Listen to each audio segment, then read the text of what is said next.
देखिए, legal and legal की तरफ से एक बार फिर से आपका स्वागत है।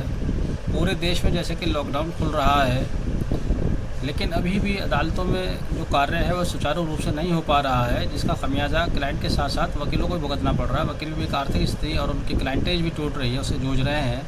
तो इसमें क्या अपडेट है? ये कब तक रहेगी स्थिति? क्या इसमें कोई अपडेट है? अभी तक जो गाइडलाइन उच्च न्यायालय द्वारा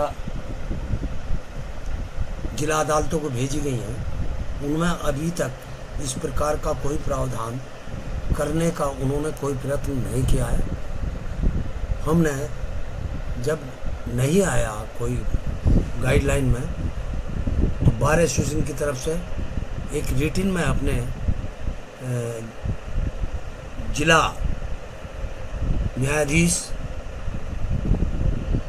को एक प्रस्ताव पारित करके भेजा था, जिसमें हमने रिक्वेस्ट की थी या तो आप फिजिकल सुने जरूरी कार्य जो भी हैं, या आप वर्चुअल, कम से कम वर्चुअल कोर्ट बनाएं, जिससे ज़्यादा से ज़्यादा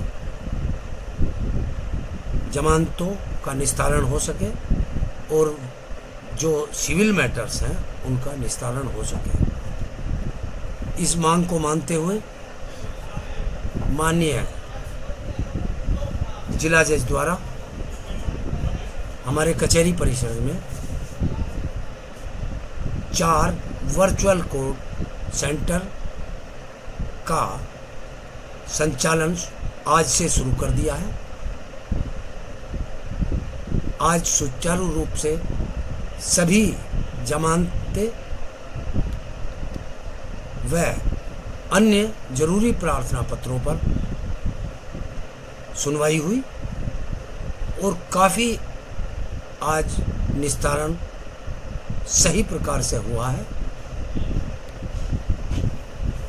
आशा है कि शायद यदि एक हफ्ता इसी तरह से ठीक चला है तो 21-22 के बाद फिर हम दोबारा अपने जिला जज महोदय से निवेदन करेंगे कि वो यहाँ पर फिजिकल सुनवाई शुरू करें, और यदि फिजिकल सुनवाई शुरू हुई तो निश्चित रूप से सभी अधिवक्ताओं को उसको और लाभ मिलेगा उसका। और ये प्रयास हम करते रहेंगे जब तक ये शुरू नहीं होगा। हम हाई कोर्ट को भी लिख के भेजेंगे, ज़्यादा से ज़्यादा प्रयास करेंगे। लेकिन अभी एक थोड़ी सी प्रॉब्लम है, जो हमारे एमएसी के साथी हैं, उनके यहाँ जो अर्जेंट वर्क है वो भी नहीं हो पा रहा है।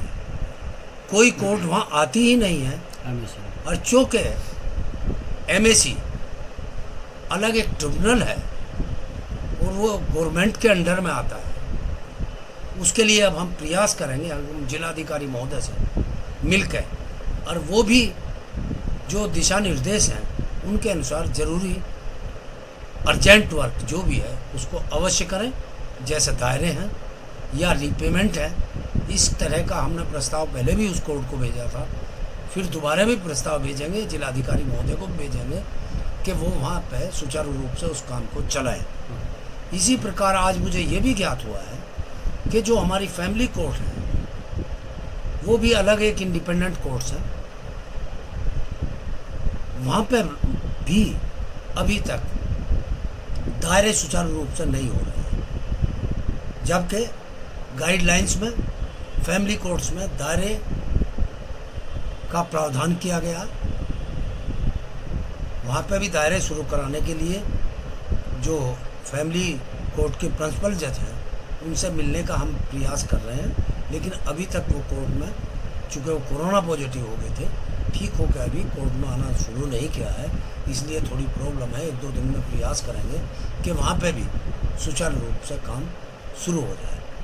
हमारा प्रयास है कि जब तक जरूरी अर्जेंट वर्क के बारे में जो गाइडलाइन है वो तो कम से कम सुचारू रूप से हो, और प्रयास करेंगे कि आगे भी और वर्क शुरू हो, जिससे हमारे सभी अधिवक्ता साथियों को लाभ पहुँचे, उनका कार्य आगे बढ़े, पब्लिक का भी काम होना शुरू हो जाएगा तो पब्लिक का भी लाभ होगा, इसलिए हम प्रयास करते हैं। ये आपका प्रयास अच्छा है, लेकिन ये वर्चुअल कोर्ट रूम जो आपने बनाया है, इसकी प्रक्रिया के बारे में थोड़ा सा बताएंगे जिन अधिवक्ताओं को नहीं मालूम है। मान लीजिए मेरी एक बेल है तो मुझे क्या करना होगा वर्चुअल कोर्ट के लिए?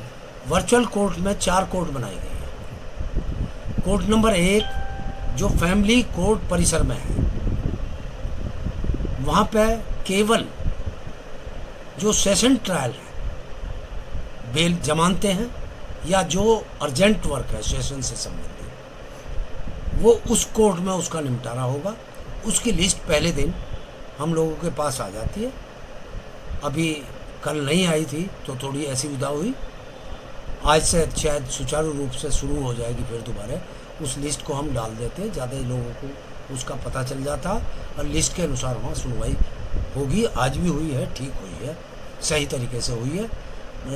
लोगों में इसको लेकर अच्छी भावना है कि आज कम से कम ठीक तरह से सुनवाई हुई है।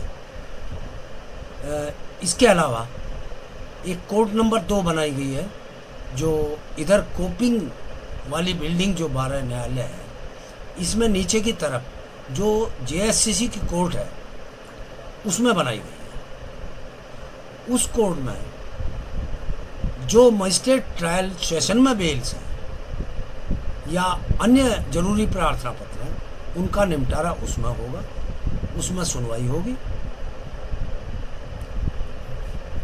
कोर्ट नंबर 3 सिविल जज वाली कोर्ट में बनाई गई है और उसमें कोर्ट नंबर 3 में जो मजिस्ट्रेट्स की जमानतें हैं उनकी सुनवाई उस कोर्ट में होगी। और कोर्ट नंबर 4 में केवल सिविल मैटर्स जो जरूरी हैं उनकी सुनवाई। मेरा सवाल प्रक्रिया को लेकर था। मान लीजिए अधिवक्ता को बेल अपनी मूव करनी है तो उसको क्या करना होगा? उसके लिए जानकारी नहीं है, उनके लिए थोड़ा सा बता दें। उसके लिए भी एक जो हमारे सेशन बाबू हैं जी, उनके ऑफिस में 4 बॉक्स रख दिया गया है। एक बॉक्स जो सेशन ट्रायल की बेल्स हैं वो उनके लिए, और ज़रूरी सेशन ट्रायल के जो भी ज़रूरी कार्य हैं वो उसमें डालेंगे फिजिकली, जिनको वहाँ का बाबू निकाल के और डेट फिक्स करेंगे। और दूसरे बक्से में जो मजिस्ट्रेट ट्रायल है वो आएंगी। इसी तरह से, अरे थोड़ा पानी मंगाइए। तीसरे जो बक्सा है उसमें मजिस्ट्रेट्स की सब बेल आएंगी और चौथे बक्से में सिविल का आएगा। नेक्स्ट डे सुनवाई होकर डेट फिक्स होगी। ये प्रक्रिया अपनाई गई है। हम प्रयास करेंगे कि ये वर्क कम से कम 21-22 तक फिजिकली शुरू हो। जी। एक प्रयास हमारा ये भी है कि आज जो कुछ कमियां रह गई हैं, कहीं जो वकीलों के लिए बैठने के लिए कुर्सियां लगाई गई हैं उन पर कहीं पंखे खराब हैं, कहीं पर लाइट कम है, लाइट खराब है, उसकी व्यवस्था के लिए हम अभी जज साहब से मिल गए हैं। उनसे हमने कहा कि इसकी व्यवस्था आप शीघ्र अतिशीघ्र कराएं। उन्होंने आश्वासन दिया कि कल के बाद 2 दिन की छुट्टी है, उसमें हम प्रयास करेंगे कि ये सब दूर करें, वरना नेक्स्ट कोर्ट में जहाँ पंखा है जिसके सामने उसके सामने इसकी व्यवस्था करेंगे। ये आया है। चलिए, आपका अच्छा प्रयास है, इसके लिए आपका एक बार धन्यवाद। शुक्रिया सर, थैंक यू।